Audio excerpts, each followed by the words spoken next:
Good morning. Good morning. Let's do the identity prayer. Everybody take a deep breath. And together, I know that within myself there is that life which is perfect, complete, divine. It was never born and cannot die, for it lives and is God. Within myself is the wholeness, peace, poise, and power of life. This life is health. It is abundance. It is love. There is one life, and it is the life of God. And this is my life now. And so it is. Yay! Good morning, good morning. So I wanted to talk this morning about this question of who am I? And I don't know about you, but I ask myself that a lot. Usually it's when I've done something brilliant and I go, who am I? Or if I've done something that I think is kind of dumb and I go, who am I? But it's a question that I ask myself a lot because it's really important for us to know who we are or who we think we are. I think it is the first question along the spiritual path. And it goes hand in hand with another question that is, who is or what is God? But let's start off with, who am I? Because if we're looking at ourselves as something small and insignificant, if we're looking at ourselves as, well, I'm only human, if we're looking at ourselves as, I am my name, I am my gender, I am my age, I am my socioeconomic status, I am my education, I am my children's mother and my mother's daughter, I am my spouse's mate, I am my profession, I am my center. Oh, here's a trick into the mind of a minister. I am how many people showed up. I am how much money went in the baskets. I am how big of a center are we? That's all nonsense. Every last one of those questions or answers is nonsense because we are none of those things. We are not our name. We are not our money in the bank or our education. We are not our bodies. We are certainly not our diagnoses. We are not even, now stay with me, we're not even our thoughts or our feelings. These are parts of us. All of this is part of us, but it doesn't limit us to that thing. We are this giant being of light and love. And of course we have a name because, hey, you got old. And for this moment, we all have our own status in the hierarchy of society. We all have a certain number of years that we've been around this planet. In our culture, strangely enough, the more you go around the planet, the less good it is. In other cultures, the more you go around the planet, the better it is and the more valued you are. But we all have the amount of time we've spent on the planet. We all have a gender. Some of us choose to change it. We all have preferences and experiences in life, but those just are part of the smaller package. And it's important for us not to get lost in the idea that we are our personality, or we are our experiences, or we are those things that people point at in life and say, this is my car, this is my house, this is my job, look at how cool I am. Or look at how not cool I am, depending on whether you're choosing to beat yourself up that day or not. Well, really, I've known people who say, oh, Jaguar's a year old, I'm just not doing well. So it's important for us to look at ourselves clearly to begin this process of being on the spiritual path. Because when you're on the spiritual path, and all paths lead to God, no matter what path you are on, it brings the question up of who are you? Who are you? Are you only your body? Are you a fluke of nature that started with a big bang or a big bubble, and just because some chromosomes or DNA mutated and the little fishies crawled out of the water and they're turned into monkeys and turned into us and that's why we're here, and when you die nothing's gone, nothing else is going on and life is just a crapshoot and that kind of thing. Or even if you look at this idea that perhaps I am a being that's on a spiritual quest in life. And if you take some traditional theology and put that on there, then you may say, well, I'm on a quest in life and there are high consequences to pay or high rewards to gain depending on how I do. None of that is true. None of that is true. When we look deeply into our hearts, we find love. And it's fascinating to me that all of the prophets that have had their experiences, their mystical experiences, turned into religions and dogmatized and compartmentalized and used for manipulation and control, all of those have been experiences of love. All of those have been experiences of oneness. That when we start taking the trappings away of who we think we are and begin to look at ourselves truly as who we are, which is okay to start off with who we are not. Now just take a minute, because this goes against decades of conditioning. This body, that's not you. You are not your body. I think we're this giant being that drags this little body along. We're not our bodies. We're not our experiences. Some people take hold of experiences and they live them day after day after day all of their life. And they say, well, you don't understand. I am this trauma that happened to me. You're not your trauma. You're not your drama. You're not your issues.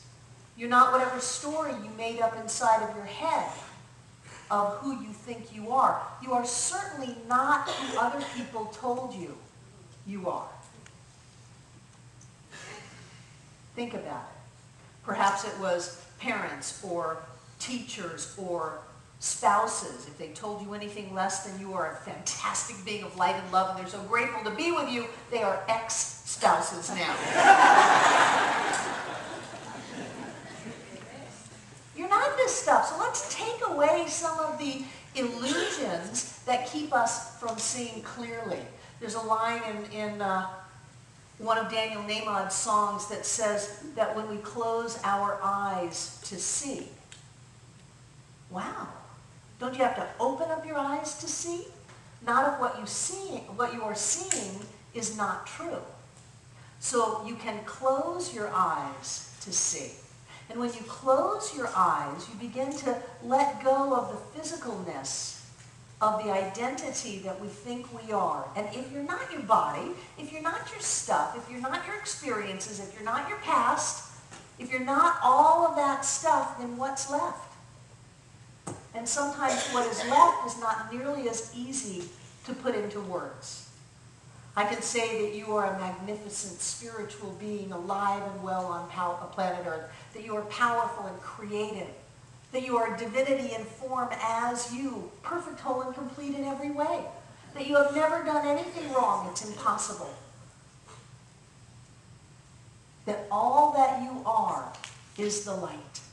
All that you are is the love. But even those words don't come close to who you are. Even those words, great words that they are, they don't come close to who you are. But there is something within you that goes so far beyond the physicalness of our lives, that transcends any idea that we may have about ourselves, that when we see ourselves clearly, if we could see ourselves clearly, it would blow us away, blow our socks off, as Edwin says. And so I think that in order to begin to get a sense of who we are, we have to have this idea of what's going on. What's going on planet Earth? Is it just an evolutionary accident that we're here and we're the only ones in the universe, right? Is it just an evolutionary, I mean, I see all these beings up in the rafters every Sunday. The room is packed. Is it just an evolutionary aspect that we're here, or is there something else going on? Is life really just a giant test? Or is there something else going on? Do we come around again? I think we do. Oh, I gotta say this. This is my Brett Butler thing. I believe that we come around in groups. Brett Butler and I went to the same elementary school in Miami at the same time. Now, she grew up in LA. How did that happen? Isn't that amazing?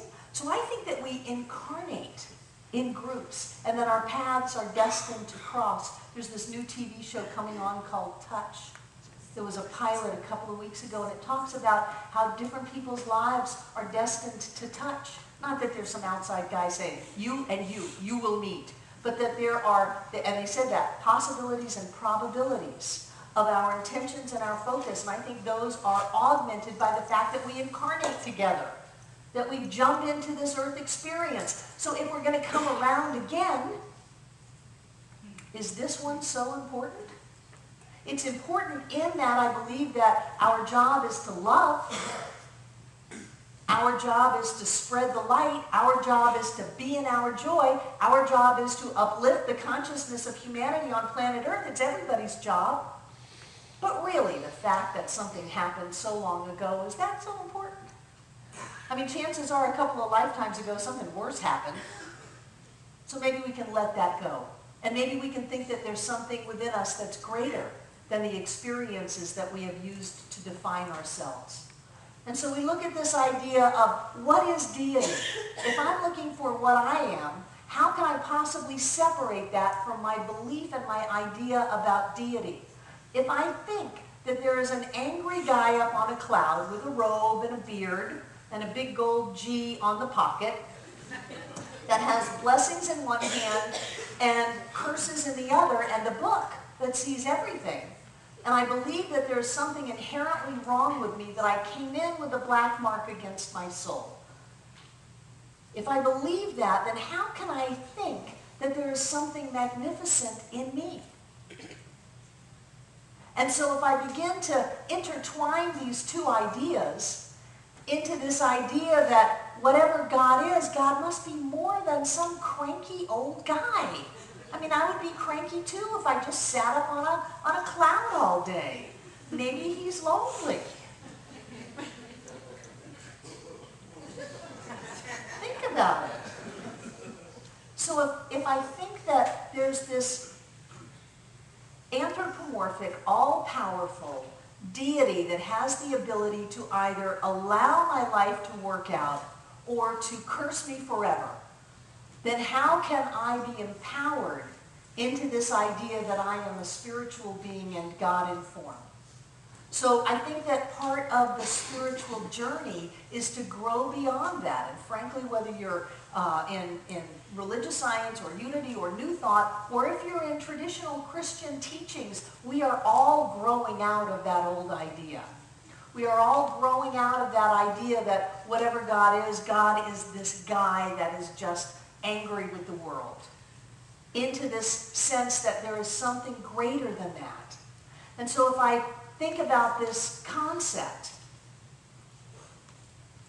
and I start using my intelligence a little bit, then I can think about the idea that everything is alive, that everything is created out of something, even if you want to go biblical. You know, God created the heavens and the earth. Well, out of what? In the beginning was God. In the beginning was the Word. The Word was one. There was no Ace Hardware store with a heaven and earth kit on the shelf that God went running down to use to create the heavens and the earth. What else was there but the one, the Word? And so out of that something, heaven and earth must have been created. And if you're creating out of something, if you've got a block of clay and you're creating something, you're going to create a vase or you're going to create a cup or you're going to create something out of it, then did that creation change from being what it started to be created out of? When did it stop being clay? Even if it's been through the kiln and been glazed and painted, it's still clay. It's clay in a harder form. And so if whatever God is, whatever spirit is, it's creating out of itself and becoming that which it created, when did it ever stop being divine?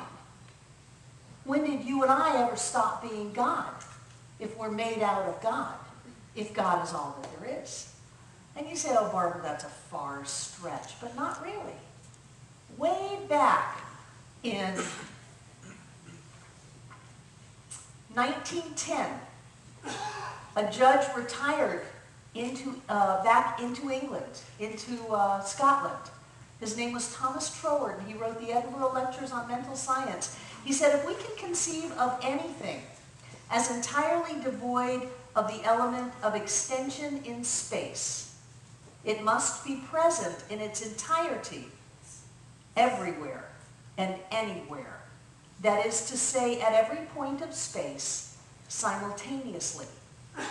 So if we can conceive of anything, spirit, pure, perfect spirit, as devoid of time and space, it must be present in its entirety, everywhere and anywhere. Oh, that crazy guy, God knows what he was doing in India that made him think such crazy thoughts. Let's go to a more scientific vein. And so at the turn of the century, we had Einstein, and we had all of this awakening of new science as we began to look deeper and deeper and deeper into the atom. And the more we looked into the atom, what we found was more intelligence and more life. That which used to be just matter, devoid of spirit, became alive. And not only did it become alive, it became interactive with the scientists that were looking at it. And so we had this thing called quantum physics emerge that turned scientists into spiritual people. Because they said that whatever question I ask that piece of an electron, it will give me the answer to. If I ask it to be a little bit of form, it will. If I ask it to be a little bit of energy, it will. That it waits for me to ask it, to expect it, to decide what the answer is, and then it will change into whatever I want it to be. That the observer and the observed are no longer separate. And one of the things that quantum physics has come up with is this idea of a unified field. That everything is connected, very much in the same way that indigenous people believe that everything is connected by a spider web of light. That you and I have a string from our hearts that touch us and everybody else on the planet. And it's a spider web of life. It's a spider web of light. It's a spider web of spirit. Well, physics calls it a unified field. Same, different words, same thing. And what they say is that in order for a unity to be present, stay with me. In order for a unity to be present, it must be present in its entirety, at every point, simultaneously. In order for a unity to exist, it must be present, the whole unity, in its entirety at every point, simultaneously. The entirety of God itself is present here and here and here and here and here and here and here and here, all at once. That means that the entirety of God itself is present in you. It's present in me. Otherwise, it doesn't exist. That's why I can so boldly stand up here year after year and say, I know that God is in this place because we are here. We are the living evidence of the totality of spirit, made manifest in form as every being, every place, everything, every moment, every how, everyone. Otherwise, we would not be able to exist. Time and space wouldn't hold together. The universe would have just disintegrated before it ever even took form. And so when you start to get these crazy ideas that say whatever God is, God must be everything. And everything must be God. That takes us from the pantheists to the panentheists. Pantheists say God is in everything. That was a wonderful idea. Love those pantheists. God is in everything. God is in the tree. God is in the river. God is in the mountains. God is in every person. God is in the birds and the babies and the puppies. And God is in everything. But the panentheists say everything is in God. Now think about the difference. Because if everything is in God, that means God is greater. than everything. That's the point.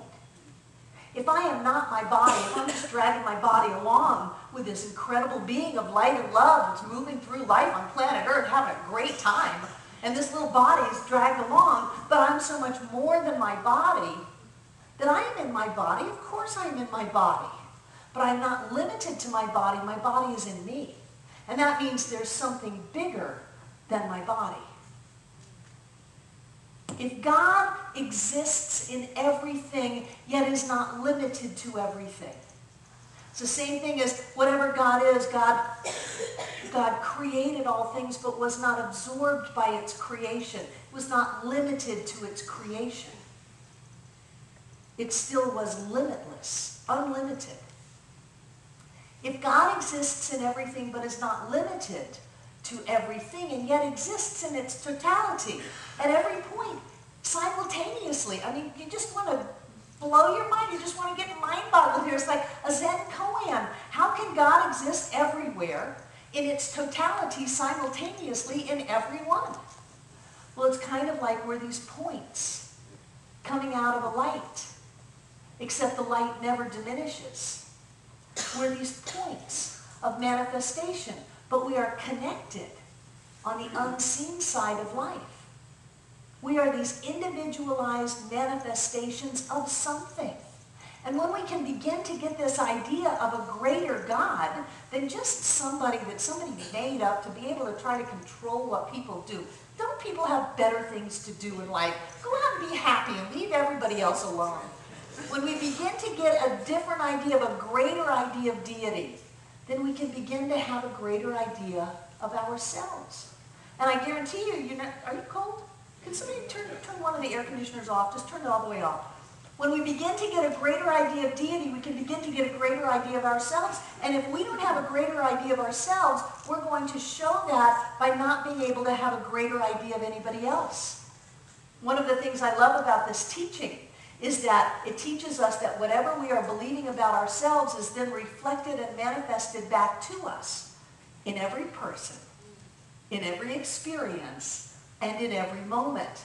So we never have to worry about what are we thinking.